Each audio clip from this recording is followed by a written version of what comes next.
Reporting a partner or family member to police can cause trauma-related guilt, especially if the abuser loses their job or ends up in jail. Doubt can set in if you are still to appear in court and testify. That may cause you to wonder if you should drop the charges. You may also feel as if your life is ending when you leave the abuser or they go to jail. But what is trauma-related guilt and what can you do about it? What is trauma-related guilt? Trauma-related guilt refers to the guilty feeling you get from the belief that you could or should have done something different at the time a traumatic event occurred. Thus, you believe you are partially or fully to blame for the traumatic event. This can happen with soldiers where they may believe if they did something different, a friend would not have been injured. With domestic abuse, many victims falsely believe they are partially or fully to blame for the abuse they suffer. This is because they are gaslighted and brainwashed by the abuser to think that they can do something to control the abuser's behaviors, that they caused the abuser to lose control by pushing the abuser's buttons. Or you may feel guilty for not fighting back harder and defending yourself more, or for trusting the abuser's word that they would never hurt you again. Thus, you may then believe it is your fault that you suffered the abuse you did. Abuse is not your fault. Abuse is never the fault of a victim. Abuse is a learned behavior. The abuser chooses to abuse and is in control and knows exactly what they are doing. Alcohol does not make a person an abuser, although it can make the abuser abuse easier and can cause them to increase their violence. If they did not have it in them, they would not have abused you. You cannot control someone else's words or actions. No matter what you say or do, the other person is free to choose how to react. Someone abuses because they believe violence and fear is an acceptable way to deal with conflict or for them to get their way. They were not forced to raise their voice, throw or break things, or hurt you. They chose to do it. Trauma-related guilt is common.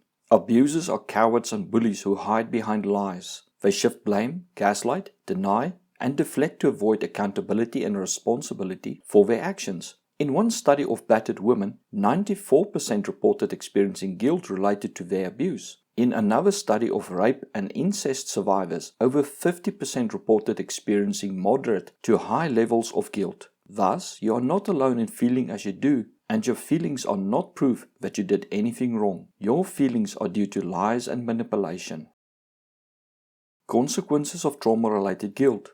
Guilt is the feeling that you did something wrong. Normal people have an urge to correct things when they feel they are at fault. Trauma-related guilt can cause depression, shame, social anxiety, low self-esteem, and thoughts of suicide. It can also cause you to not want to press charges, testify in court, pull back charges, or feeling distraught and guilty when an abuser is sentenced. It may cause you to want to make things right and accept blame for the abuse that can hurt divorce proceedings, custody of children, as well as the sentencing of an abuser. It may even cause you to take an abuser back and suffer more abuse. Most abuse increases when a victim takes an abuser back, especially when police were involved even if you did not call them or press charges. The abuser feels more paranoid and needs to feel more in control to stop you from ever going to the police. You may also feel as if you have no will to live or no future if you report the abuser, especially if they are sent to jail. Our brains can adapt to horrible conditions to keep us alive.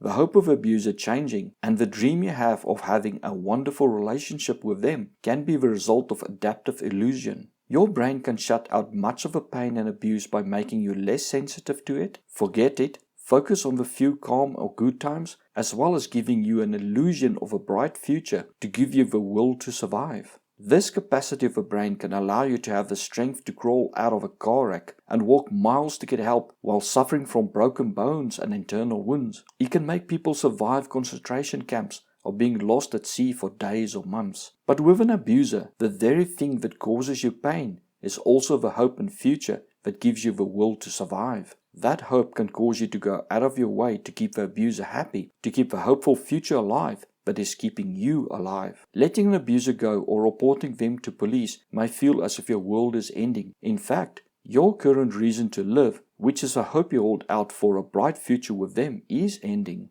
You need to accept that it was a false future your brain gave you that was built up from a little good times in the relationship and illusions for the sole purpose to keep you alive. It is not real. Instead of looking at your actions to protect yourself as ruining your future, look at it as you preventing a future of continued abuse that may result in your death. If you have pictures or recordings of your existing abuse, look at them or listen to the recordings and say to yourself, I am taking action so that this will never happen to me or another person again. Dealing with trauma-related guilt. Trauma-related guilt is a mental concept. The guilt you feel relies entirely on what you think and believe about the incident or incidents, how you view the person and your role in the events in question. To let go of your guilt, you will need to change your view of the other person, what you believe your role in the events was, and the belief that you have control in some way over the other person's actions. CBT, or cognitive behavior therapy, can help how you think of or interpret situations. CBT allows you to look at events from a different angle and in a different light. For instance, looking back, you may realize the abuser only had a few drinks before the abuse started. In the past, they had much more and were fine, and you may have argued in the past over other stuff and there wasn't a problem. Thus, it was not the alcohol. Or you may realize that your question was justified or even innocent and that their response was not justified. Or that you had no way of predicting the attack, that the event was completely out of your control and that you acted in the best way you could given the situation. Learn more about narcissism. A large part of the guilt of reporting a significant other or family member is that you love the person or care a lot for them and you don't wish them harm. Most people also believe that the abuser can and will change. But as you learn more about abuse and especially narcissism, you will realize that the narcissist changing is almost guaranteed not to happen. And unless you take action, the abuse is not going to stop. It can also help you accept you're not in control nor responsible for other people's actions and words. Journaling will help you tremendously to get over your guilt. When you reread what was done to you, it will help you see the truth of abuse. You can also write down what you feel guilty about and see if it brings you any clarification. Victims often start to minimize abuse and focus on the good times in the relationship. When you remind yourself why you took action or should take action, it will help dispel the guilt as well as the urge to go back. You may want to read certain parts aloud, such as my partner beat me until I was unconscious or needed to go to hospital. My partner threatened to kill me or my children. My partner tried to kill me or my children.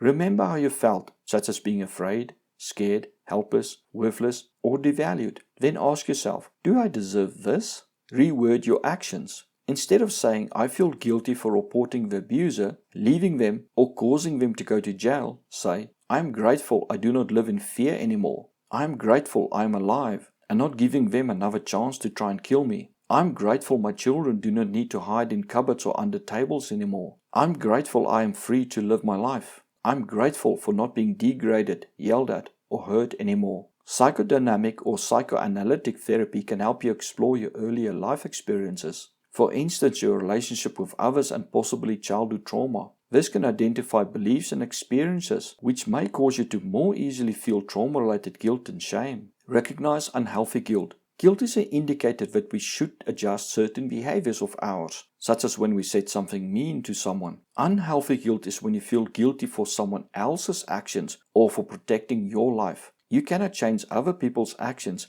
and are not responsible for their choices. You also have the right to defend yourself or ask the law to help defend you. Feeling guilty for this is unhealthy and unproductive guilt that serves no purpose in your life. The abuser chose to abuse. It is not your job to defend the abuser.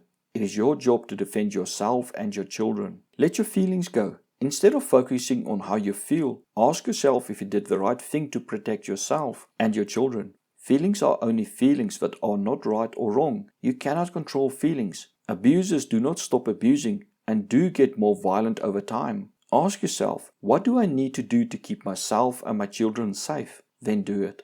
Accept the abuser will lie. The abuser is trying to evade consequences for their actions. They will say and do anything to stop you from reporting them or you testifying against them. From sweet-talking you, promising you the galaxy, showing you acts of kindness, to threatening you. Be prepared for their lies, for they know without you, the police can often do very little against them. The abuser did not get into trouble with the law because of you. They got into trouble because they chose to break the law by abusing you.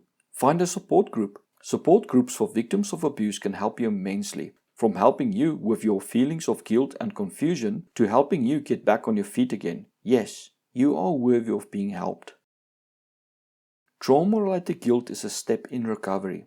Many survivors experience feelings of frustration and confusion during recovery, where they blame themselves for the abuse and feel guilty for taking action. This is a natural step in recovering from abuse. In time, you will pass through this. Always remember that you are worthy of being loved and treated with respect. You deserve better, and so do your children. With an abuser, you will never live a life you were supposed to live, or experience both the love and joy you deserve. Thank you for watching. If you found this video informative, please like and share it so that more people can benefit from it. If not subscribed, please subscribe now by clicking the seductive red button. As reward for subscribing, you will get more informative videos about narcissistic abuse. Please leave a comment, as it helps to expand the information covered in the video, which may be of benefit to others. Also check out my books on narcissism by following the links in the description. Thank you.